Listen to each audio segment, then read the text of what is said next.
Lost Spring, whose subtitle is Stories of Stolen Childhood. It is written by Anish Jung. Anish Jung was born in Rourkela and she spent her childhood and adolescence in Hyderabad. She received her education in Hyderabad and United States of America. Her parents were also writers and she began her career as a writer in India.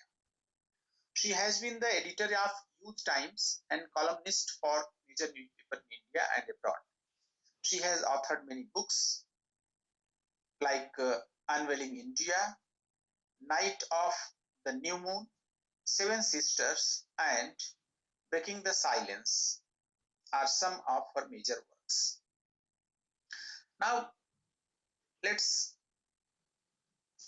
know something about the lesson.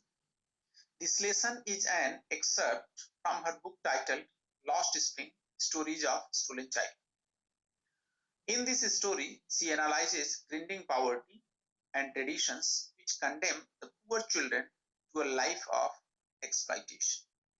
The story is based on themes of the plight of street children forced into labor early in life and denied opportunity of schooling, and the sub-theme is the carelessness of society and the political class to the sufferings of the poor.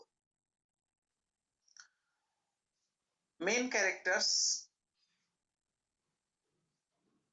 in the first story, entitled Sometimes I Find a Rupee in the Garbage, there are only two characters, Sahib-e-Alam, Sahib in short, who is a garbage picker, the author, and a few other garbage picker boys. Sahib is a migrant from Bangladesh who left his green fields, rivers, and all greenery around and came to the Simapuri area of Delhi because the storm had destroyed all his crops and they were unable to cultivate in their farm. Simapuri is a slum area on the outskirts of Delhi. It is very near from Delhi, yet very far away from it. For symbolically, there is no water taps, no sewage, no drainage, no identity, but migrants have a ration card and they have registered their names on the voters list. In the chapter, the author meets Sahib and his friends on her way to some place one day, and she inquires from Sahib what his vocation was and why he doesn't go to school. Sahib replies that yes, he has lack of opportunity for going to schools and in fact there is no school in his neighborhood. Now the author asks him, will he go to school if she opens up one? In this way, she raises a hope in Sahib for education and promises to open a school in his neighborhood. However, the author knows for sure that it is not easy for her to set up a school for these rag-picker children, and that is why she feels embarrassed for making a false promise. And she knows that such false promises are in plenty in the life of such people. After some time, she meets Sahib again and now she finds a change in him. Now Sahib has started working for a tea stall owner and he gets rupees 800 per month as his salary. The author feels that Sahib has now become bound to his master. He has lost his freedom.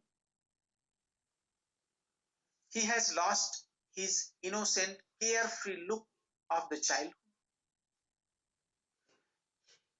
She learns about Sahib that he admires tennis players and dreams of playing the game. He even doesn't know the meaning of his name. His name is Sahib Alam, which means the Lord of the universe. His name is quite ironical because Sahab represents thousands of rag pickers. His bare feet, he scrounges through garbage, sometimes finds a 10 rupee note or even a silver coin in the garbage.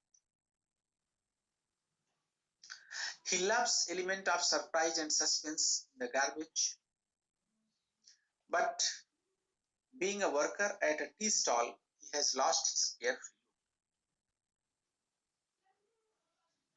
In this story of Sahib, there is a reference of another story. The author is reminded of a priest's son who was barefoot in Udupi 30 years ago. The son of the priest fervently longed for a pair of shoes, but his father was not able to provide him one. In the last 30 years, only a degree of prosperity has come in the life of that priest's son. Present day priest's son now wears a shoes, but the rag pickers are still shoeless. This shows that although more than 30 years have passed, there is no positive change in the life of such rag pickers.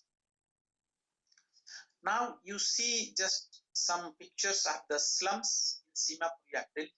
See how dirty surroundings are there and what kind of hutments are there, how children scrounge through the garbage, and their main job is to collect the garbage, sell the recyclable materials to some junk dealers, and then earn a bit of money to supplement their family income. This is all about, however, Sahab has hopes to become successful one day, and so that he can lead a good life. After all, the life depends on hope. Now, there is another story whose title is I Want to Drive a Car. It's a part of that story, the last spring.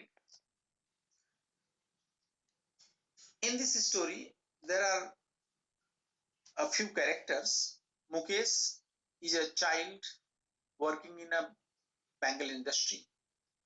There is Mukesh's father, his mother, his elder brother, and his elder brother's wife. And of course, the author is there. Now see some very small room in which 6 children are sitting in this picture. You can see, and they are soldering the crystal bangles. Such small rooms are full of smoke, and they have to work in very dim light. As a result of it, they lose their eyesight, and it has become a household occupation for most of the households in Firozabad. In another picture, you can see a mother with her children who are also giving colors, the bangles. See a single child sitting and coloring the bangles. Now let us talk about Mukesh, who is the protagonist of this second story, I Want to Drive a Car. Mukesh is a child labor in a glass factory in Firozabad. He desires to become a motor mechanic. He wants to learn to drive a car. His whole family is working in glass blowing industry. His parents are unaware that child labor is illegal and it has been banned by the law. So even Mukesh is employed and he works. These people think that bangle making is their God-given lineage and they are destined to do this job. There are more than 20,000 children who work near hot furnaces. They hardly get enough food for survival. Leave apart the nutrition and healthy diet. As a result of working in very hazardous condition, they lose their health, they lose their eyesight at a very early stage in life, and there is no joy in their life.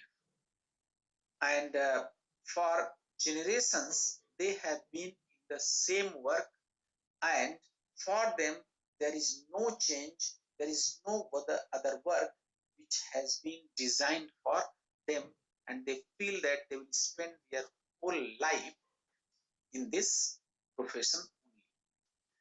Now, what is the condition of working in the glass factory? Actually, they have to work in very high temperatures, dingy, ill-lighted cells, means very small rooms are there where they have to work, poorly ventilated, and it is full of the smoke from flames of the oil lit lamps through which uh, they, uh, they do the soldering of the bangles.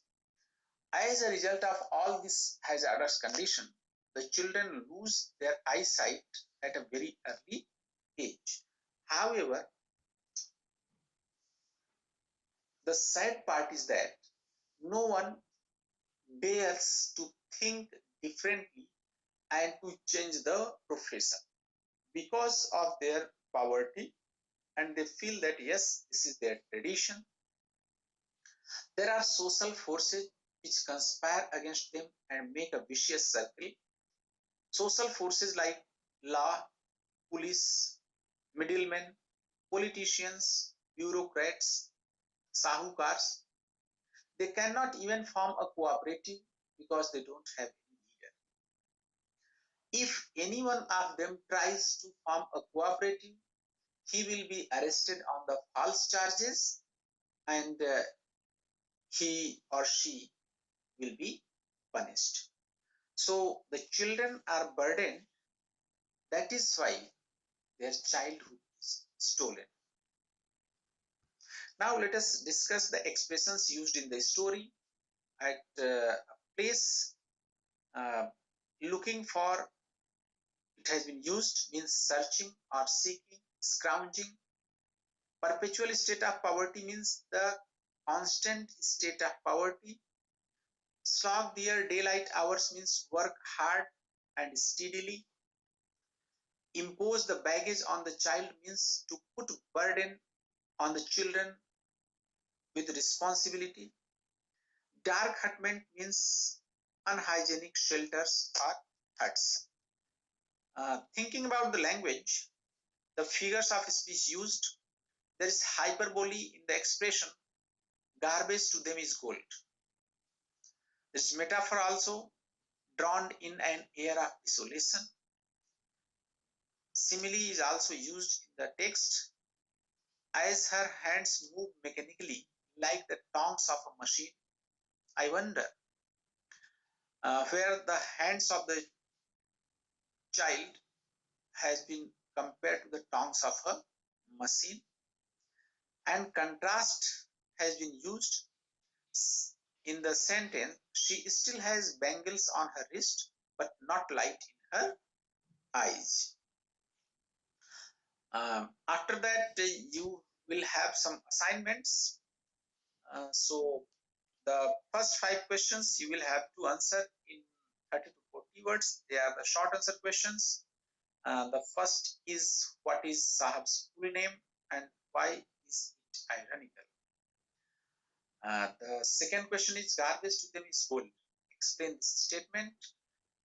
Third question, why does Sahib lose his carefree look on getting a job at a tea stall? Question number 4, what has Mukesh's father achieved after so many years of hard work? Number 5, why are the bangle makers unsuccessful in making a cooperative? And now there are a few more questions. What is Mukesh's ambition? Why does the author feel that there were chances, although bleak, of his dream becoming a reality? Next question is, why are the children compelled to become bangle makers? Third question is justify the title Lost Spring. Number 4, describe the life of Bengal makers Firozabad. And the fifth question, why does the author say Simapuri is on the periphery of Delhi, yet miles away from it? So these last 5 questions are long answer questions. So you will have to write the answers in about 120 to 150 words. And this was all. Thank you and Jai Hind.